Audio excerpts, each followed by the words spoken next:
নমস্কাৰ বন্ধু বান্ধৱীসকল, আপোনালোকে কেনে আছে? নিশ্চয় আশা কৰিছোঁ ভালেই আছে। এই বছৰটো কেইটামান ভাগ্যশালী ৰাশিফল মই আপোনালোকৰ বাবে লৈ আহিছোঁ। ব'লক এতিয়া আমি ভাগ্যশালী ৰাশিফল কেইটা জানোৱা হওক। তাৰ আগতে মোৰ ৰাশিফল চেনেলটো যিসকলে ছাবস্ক্ৰাইব কৰা নাই, ছাবস্ক্ৰাইব কৰি ল'ব। এতিয়া আগবাঢ়ো ভাগ্যশালী ৰাশিফল কেইটা। প্ৰথমটো ভাগ্যশালী ৰাশি হৈছে তুলা ৰাশি। এই ৰাশি জাতক জাতিকাসকলৰ বাবে এটা ভাল খবৰ আছে। যদি আপুনি এই বছৰটোত চাকৰি সূত্ৰে কিবা চেষ্টা চলাইছিল, তেনেহ'লে কৰক, নিশ্চয় ভাল ফল পাব। আৰু কিছুমান ঘৰুৱা সমস্যাই দেখা দিব পাৰে। তাৰ বাবে সোমবাৰে ৰাতিপুৱা মন্দিৰত শৰাই ভাগ আগবঢ়াওক। প্ৰেমবিহীন জীৱনৰ এক ৰঙীন সপোনত সোমাই পৰিব। জীৱনৰ এক গুৰুত্বপূৰ্ণ মুহূৰ্ত আহি কাষ চাপিব পাৰে। ঘৰত অথবা ঘৰৰ পিৰালিত মাণিক গছৰ পুলি ৰাখিব। ধন টকা পইচা অহাৰ সুযোগ আছে। এনে কৰিলে আপোনাৰ জীৱনত সুখৰ সমৃদ্ধি আহিব। এতিয়া দ্বিতীয়টো ভাগ্যশালী ৰাশি হৈছে কুম্ভ ৰাশি। কুম্ভ ৰাশিৰ লোকসকলৰ এই বছৰতেই ঘৰত বিয়াৰ কথা চলিব পাৰে। যদি আপোনাৰ ব্যক্তিগত কিছুমান সমস্যা হৈ আছে, তেন্তে অতি সোনকালে সমাধান হ'ব। আৰু যদি মাটিৰ কাৰণে কিবা কথা ভাবি আছে, তেতিয়াহ'লে কৰিব পাৰিব। আপোনাৰ ভাগ্যই লগ দিব। ৩ নম্বৰ ভাগ্যশালী ৰাশিটো হৈছে মকৰ ৰাশি। মকৰ ৰাশি এই ৰাশিৰ পৰিয়ালৰ বাবে এটা ভাল খবৰ আহিব পাৰে। অৰ্থাৎ এইটো কৈছে যে এই মকৰ ৰাশিৰ পৰিয়ালৰ বাবে এটা ভাল খবৰ আহিব পাৰে। মকৰ ৰাশিৰ পৰিয়ালৰ বাবে যিটো ভাল খবৰ আহিব পাৰে, সেইটো কোনোবা যেন আপুনি কোনোবা ধাৰলৈ দিয়া টকা পইচা, সেয়া ফালৰ পৰাও হ'ব পাৰে।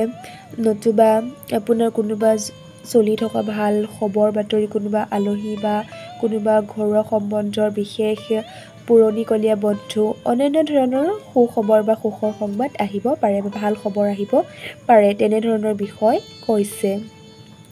আৰু প্ৰতিটো সোমবাৰে মন্দিৰত শিৱলিংগত গাখীৰ অভিষেক কৰক। তেনে কৰিলে আপোনাৰ ধনে ঘৰখন ভৰি পৰিব আৰু এই মাহতে আপোনাৰ সঠিক জীৱন লগৰী বিচাৰি পাব। অৰ্থাৎ এইটো ক'ব বিচাৰিছে যে আপুনি প্ৰতিটো সোমবাৰে মানে মন্দিৰৰ শিৱলিংগত গাখীৰ অভিষেক কৰিব দিছে, মানে গাখীৰ ঢালিব দিছে। এনে কৰিলে আপোনাৰ ঘৰখনত মানে ধন টকা পইচা অজস্ৰ মানে ঘৰখনত ভৰি পৰিব। যেন কোনোবা ফালৰ পৰা যদি আপুনি ভাবে যে আজি এইটো কাম কৰিব বিচাৰিছোঁ, তেতিয়াহ'লে কৰিব কৈছে, মানে কি ঠিক সেইফালৰ পৰা আপোনাৰ পইচা পাতি আৰ্নিং হ'ব পাৰে। আৰু কৈছে যে এইটো মাহতে আপোনাৰ সঠিক জীৱন লগৰী, মানে যি আপুনি কোনোবা প্ৰেমিক হওক বা প্ৰেমিকা, আজি বুজি পাব আপোনাক এইটো মাহতে আৰু বিচাৰি পাব, মানে ভাল জীৱন সংগী জীৱন লগৰী বিচাৰি পাব। এই মুহূৰ্তত আপোনাৰ লগত যি জীৱন লগৰী হ'ব, আপোনাৰ সুখৰ সংগী হ'ব আগলৈকেও, আপুনি আপোনাৰ এইটো মাহতে বিচাৰি পাব সঠিক জীৱন লগৰী। প্ৰেমত আপোনালোক দুয়োজনেই সাঁতুৰি নাদুৰি থাকিব। অৰ্থাৎ এইটো কৈছে প্ৰেম সম্বন্ধত আপোনালোক দুয়োজনেই ইজনৰ সিজনৰ লগত মানে দুয়োজনে সাঁতুৰি নাদুৰি থাকিব, মানে প্ৰেমত হাবু ডুবু খাই থাকিব।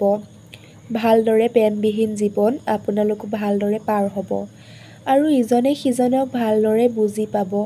বিয়া বাৰুৰ ক্ষেত্ৰতো ভালেই, এই বিষয় লৈ বাৰ্তালাপ আগবঢ়াব পাৰে।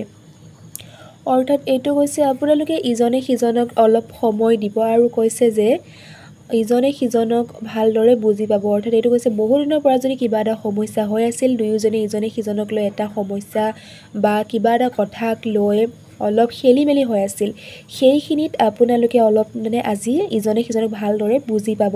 সেই বিষয়বিলাক ভালদৰে আলোচনা কৰিব দিছে, ভালদৰে আলোচনা কৰি মেলি ইজনে সিজনক দুয়োজনৰ ভিতৰত বোলে বুজি পাব। আৰু কৈছে যে বিয়া বাৰুৰ ক্ষেত্ৰতো ভাল, মানে ভালে এই বিষয় লৈ বাৰ্তালাপ যদি কৰিব বিচাৰে ঘৰখনত বা ঘৰুৱা বয়োজ্যেষ্ঠসকলৰ বিষয়ে কৈছোঁ, বয়োজ্যেষ্ঠসকলে যদি আপুনি বিচাৰে যে মোৰ ল'ৰা বা ছোৱালী বিয়া, ধৰি লওক এনেকুৱা ঘৰত বিয়াৰ প্ৰস্তাৱ লৈ কোনোবা আহিব আৰু এনেকুৱা বিয়া বাৰুৰ ক্ষেত্ৰত মানে কথা আগবঢ়াব পাৰিব বুলি কৈছে। যেন এনেকুৱা ক্ষেত্ৰত বিয়া বাৰু ছোৱালী বিয়া দিয়াই হওক বা ল'ৰালৈ কোনোবা ছোৱালী বিয়া কৰাই হওক, এনেধৰণৰ ক্ষেত্ৰত মানে বাৰ্তালাপ আগবঢ়াব, মানে কথা বতৰাবোৰ আগবঢ়াব কৈছে। এনে কৰিব পাৰি এইটো মাহত, এইটো মাহ ভাল বুলি কৈছে। পুনৰ লগ হোৱা আশাৰে মই আপোনালোকৰ বাবে এই মুহূৰ্তত বিদায় মাগিছোঁ।